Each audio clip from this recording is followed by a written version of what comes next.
in some ways it drives me nuts that they're wearing the pants that I wore in grade 9, and I'm like, no, those should not have come back. Right. But at the same time, they're really into the kind of reduce, reuse, recycle, and like these kind of thrifting fashions. It's almost cooler than brand new, which I'm like, we have to go that way, right? Goodness. And then again, if they can add their own flair to it, it makes it more special. They want to show it off more. They want to wear it more. Yeah. And a friend of ours, actually, Amanda Kingsland, her daughter started actually painting their shoes. Cool is that? Right? And she so smartly did this. She just did it. She asked first, right? Right? And then she just said, do you mind if I just pick a design? Yeah, go ahead. So her mom is a huge music buff, and she did little record albums on it. And like, it was really well done though too. It wasn't just like a record on the, like it was, I was just like, I didn't realize you had this artistic flair. And again, what a great way to basically, gift her mom something, but she didn't have to really spend any money, and it means so much more because it has that personal flair. She did a pair for her grandmother with daisies on them. So sweet. Very cute. So sweet. And I just love the creativity. I didn't have that creativity at all. No. There you go. We're expecting a little bit of bad weather heading our way. We're watching Denise Andriacci, of course, our city news weather specialist, is sharing all of those details. But I have to tell you, yesterday I was on my way home from the station, and I was heading to run an errand. And as I was stopping at a yellow light, my car decided to keep going. Oh no. And I went right through the intersection, put it into neutral, and everybody stayed where they were. Good. So this was me driving through the intersection all by myself in the car going, thanks everybody, thanks everybody. Yeah. I was just like, please nobody move, please nobody move. And then basically I, by the time it stopped, I was halfway through, put it into drive, and off I went. But very scary moments. We've got that weather coming, of course, our way, so we're watching very closely to update our city news listeners as well of what they need to watch out for. But just can always, can never be too cautious this time of year. No, and you have your snow tires on. Yes, so you're a good girl. Of course, I am not a summer roads. Yes, I'm not a summer tire club member. Yeah, I am definitely a winter. And I always do it around Remembrance Day. That's always kind of right. Mentally, your reminder. Exactly. I get it booked about middle of October. Get it done then. So it's always been something that's been top of mind for me. But still, even with winter tires, it's scooted right through there. So. I have to say, I took a defensive driving course once, and there was a lot that circled around, obviously, the winter roads. And we took it in the winter, and they made you spin out the car. Right. They made you pull the brake. They made you, and I mean, yeah, some of it sounds like fun, but it really did something mentally for me to be prepared for things a little bit better, especially when you're on the highway. My daughter's going to be learning to drive soon, so I'm thinking that might be a good course for her to take. I think everybody should take the course. Honestly, it was one of those things that I think people think is just, why would I take that? Honestly, it changed the way I drive for the better.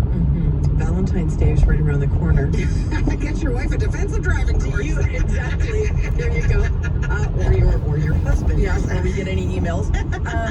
Do you have any plans? Is this something you and Will get excited about, or is it just kind of another day? It's a little bit of another day these days. I mean, Will's always romantic. I always get a card. I always get something. But we don't go kind of crazy because his birthday is at the end of the month. Okay. So we tend to celebrate that a little bit more. And I mean, again, if we can line it up, like we've been down south before on Valentine's Day, then we'll crank it up a notch because you're already on vacation, and why not, right? But yeah, I don't know. He still hasn't signed up for those tango lessons.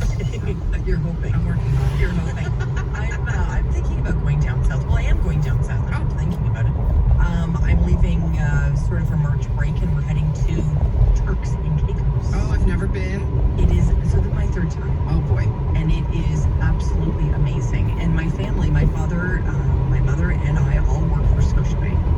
And when we arrived in Turks and Caicos the very first time, we get off, the plane, obviously get onto a bus, and we're driving Turks and Caicos, and in the middle of nowhere, literally a field, nothing else around, little tiny Scotiabank in the middle of everything. And I was like, well, that's bizarre. There's a little connection there to the old Scotiabank.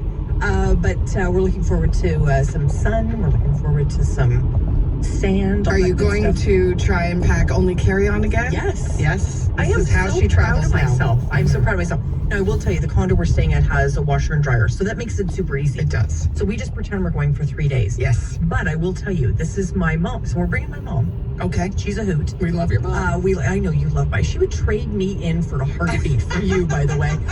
So she's coming with us, and we're convincing her to just go carry on. And is that difficult? I'll update you. It's going to be really interesting. Oh, come on, Samantha. How am I going to bring my, kitchen sink? I don't know, Mom. It's going to be a lot of fun. Wendy Boomer from Country 92.3, my soul sister in radio. Thanks for joining us. Thank you. We are getting ready for a very busy lunchtime. Sylvie McGraw is going to be here, and Alex Cullen. And, well, you'll be here. Stay with us here on City News. Sam LaPrat will be right back on City News. 101.1 FM and 1310 AM. Cognitive behavioral therapy is a short-term psychological treatment. It's been shown to be effective at reducing mental health symptoms by addressing difficult thoughts, emotions, and behaviors. This treatment could be helpful for anxiety, depression, and obsessive-compulsive symptoms. The CBT Clinic at the Center for Interpersonal Relationships offers leading-edge evidence-based strategies and solutions aimed at improving your mental health. To learn more about online or in-person CBT therapists, visit cfir.ca. Hi, I'm Brian Berlot, CEO at Maxis Staffing and Recruitment. Are you currently seeking temporary or permanent employment? Maxis can assist you in landing the perfect position today. Profession, IT, administration, call center, assembly or trades, get the job you want. Visit maxis.ca, maxsys.ca. Maxis has helped over 100,000 people get jobs. Let them help you. Get started today. Visit maxis.ca. Winterlude is back in Ottawa Gatineau, and the Ice Hogs are waiting for you with over 400 activities and shows that'll warm you up. Until February 20th, enjoy the pleasures of winter, discover Indigenous cultures, and celebrate diversity. Hop on the OLG snow bus and get ready for some Winterlude fun. Presented by the Government of Canada in partnership with OLG and Tim Hortons, official sponsors.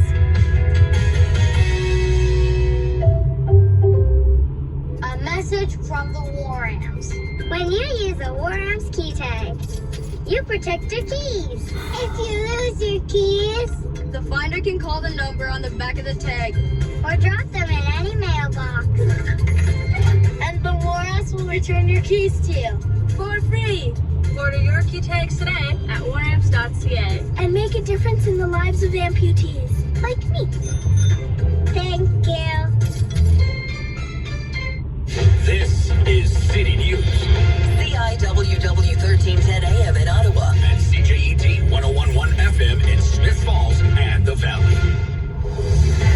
Number one for local news, traffic, and weather for Ottawa and the Valley.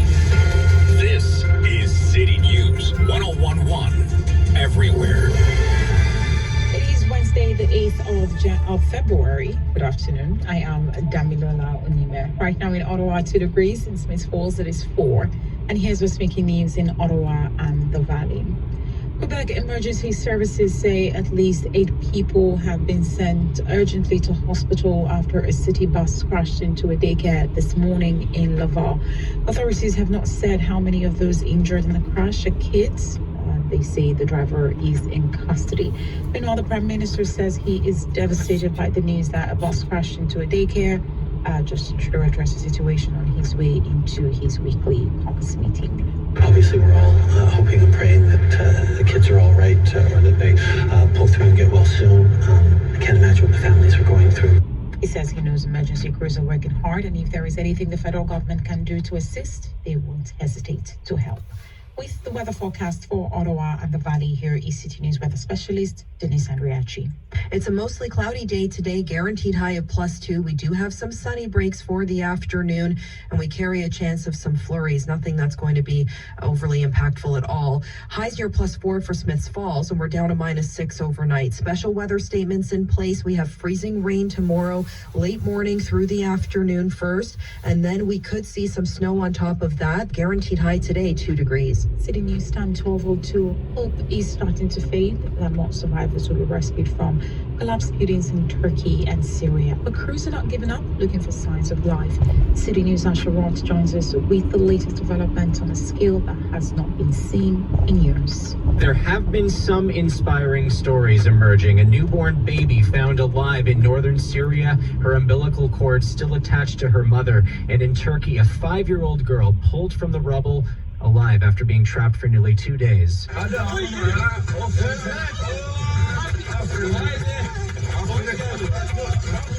But with so much time passed, that hope is fading and turning to frustration. Former Turkish journalist Asla Adintaşba tells ABC News building codes put in place after the 1999 quake that killed more than 17,000 people have not been properly enforced. It turns out it had stopped really enforcing both the building codes and regulations and its own preparedness in terms of earthquake relief and being prepared on an urban level. Even as aid pours in from other countries, some in rural communities of Turkey say they've received none of it, despite getting it following previous quakes in the area. They're blaming the government for that slow response. In Syria, relief groups say there is a lack of heavy machinery and medical equipment available due to U.S. and EU sanctions placed on the country. More than 11,000 people have now been confirmed dead between those two countries. The toll is expected to rise. Reporting live, Asher Roth, City News. City News time 12:03. Ottawa City Council has approved a motion to reopen the street in front of Parliament Hill to traffic a year after it was closed off following the Freedom Convoy protest. Wellington Street, which was blocked by demonstrators during the weeks-long convoy protest last winter, reopened no earlier than March 1st. The city's Transportation Committee voted in favor of the same motion last month, and it was brought to City Council this morning for final approval. I am Damilola Onime. For News Anytime, follow up online at ottawa.citynews.ca. Connecting you and your community. This is the Sam LaPrat Show on City News. 1011 FM and 1310 AM. Well, it is lunchtime, everybody, here on City News, and we're so glad that you're here joining us for lunch. Today is Sylvie Begrat, president of the Lower Town Community Association. Hello, Sylvie. Hi, Sam. Nice to be here again. Thanks so much. Alex Cullen is joining us today, former city councillor. Hi, Alex. Good afternoon, and how are you? I'm fantastic. Certainly a very busy day here in the newsroom. We wanted to get your opinion on a few hot topics today.